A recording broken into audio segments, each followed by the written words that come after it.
What's up, YouTube? Zach's back with another attack, and today is another episode of Unbelievable Facts, and this one is probably the most unbelievable yet, because it is all about the world's first cyborg. Yes, you heard me right, the world's first legal cyborg.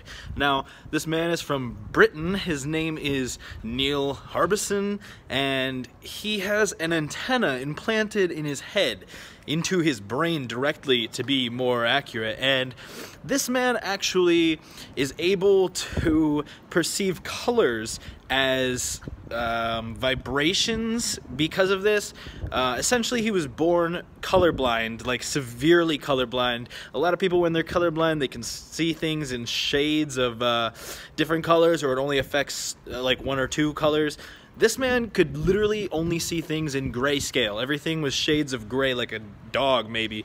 And he wanted to fix this. He went into art school and got a antenna implanted into his brain. None of the doctors wanted to do it, and several boards of ethics committees didn't want to allow this to happen. Obviously, it's a very strange thing, but he had an anonymous doctor implant it straight into his brain. He has 5 friends in 5 different continents, all of them except for Antarctica, and he allows them to send colors and images into his brain at any time they want to, which is incredibly strange, and it's a little bit weird to even believe that this is real after researching it myself. Now, it's weird because they can send these straight into his brain at any time they want to, and since they're all on different continents, that means times are very different time zones. So they could easily send images, and they do, into his brain while he's asleep. Say they send the color blue into his brain while he's sleeping, his dreams will turn blue. I don't entirely know how this works. Of course, this man is the only one who knows how this works, but it sounds incredibly incredible in a bizarre way. And I don't know if this is something I would want. Definitely probably wouldn't want something implanted into my brain, but I guess you gotta have one to get something implanted, which is debatable some days. And another thing, this man didn't stop here.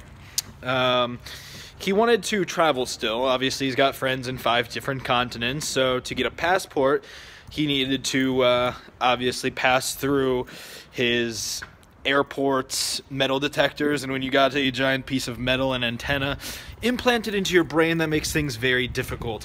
It took a long time, but finally, Britain's government allowed him to classify his antenna as a part of his body and allowed him to get his passport to travel, which legally made him the world's first cyborg, being able to say that a machine is legally a part of his body. I don't know what the implications of this are exactly, but I do know that being legally the world's first cyborg makes him an anomaly to mankind as we know it.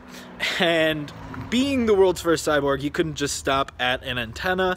He created another device. I forget exactly what it's called, but it goes around his head, and when it's in front of his head, it is midday exactly.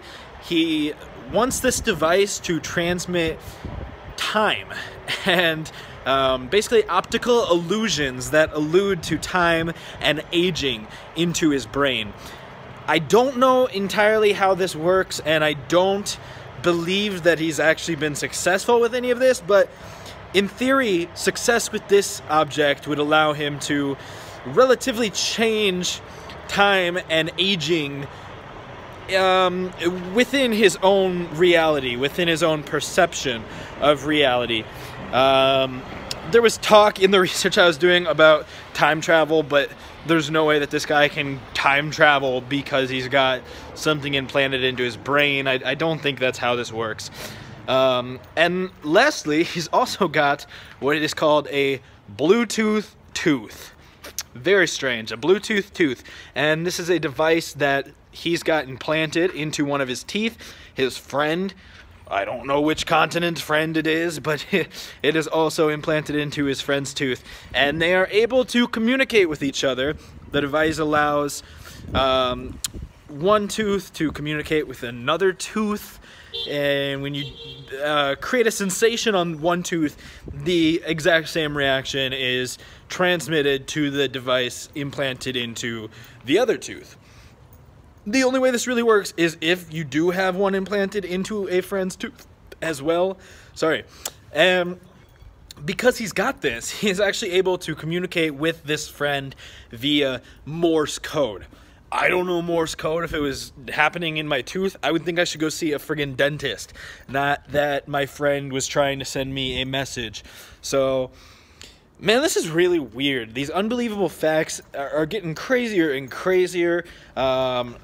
Almost nobody has watched my one about the doctor who can feel his patient's pain, and that was pretty interesting, I thought, to be able to have a doctor that can actually feel your pain as he's helping you out. I think that creates a whole new level of doctor-patient relationship going on there, as well as my first one about Boston drowning everybody in molasses. That's very strange too. So keep your eyes peeled. There's going to be an episode 4 of Unbelievable Facts real soon here, and keep being skeptical, guys. Fact check anything you want. If I got anything wrong, if there's more to the story that I didn't know, let me know, and I'll give you credit and update this video. So in the meantime though, guys, I've been Zach.